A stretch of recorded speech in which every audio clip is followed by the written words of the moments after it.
అయితే మా మామిడి చెట్టు ఉంది. సో ఇవాళ మేము మామిడికాయలు హార్వెస్ట్ చేయబోతున్నాం. మ్యాంగో హార్వెస్ట్ కోసం చూడండి ఎంత బాగా పెరిగాయి మ్యాంగోస్. ఇది పూర్తిగా కాలేదు, బట్ పూర్తిగా అయినవి ఇవాళ కోసేద్దాము. వీటిని అంతవరకు ఉంచుతాము. చూడండి పెద్ద పెద్ద మామిడికాయలు, ఇవి బంగన్పల్లి అన్నమాట. సో పదండి చూద్దాం.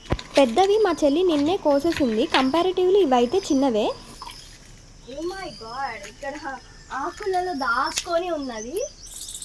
And look at that guys, ఇంత దగ్గరగా మన కళ్ళను కప్పి ఇంత పెద్ద కాయ ఉంది.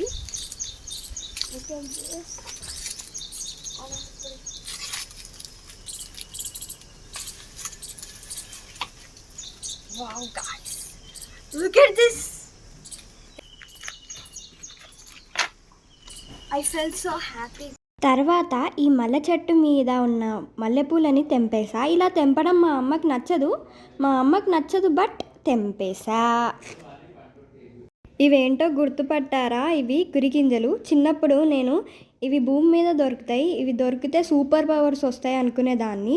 ఎందుకో నాకు కూడా తెలీదు, బట్ తర్వాత తెలిసింది చెట్లు ఉంటాయని. నైతే చిన్నప్పుడు ఒకటొకటిగా చాలా కలెక్ట్ చేశాను. అవి ఇప్పుడు ఎక్కడో పోయాయి, కానీ ఈ చెట్టును చూశాక వావ్ అనిపించింది. ఒకసారి మీకు చూపిద్దామని ఈ వీడియో తీసా. Thanks for watching.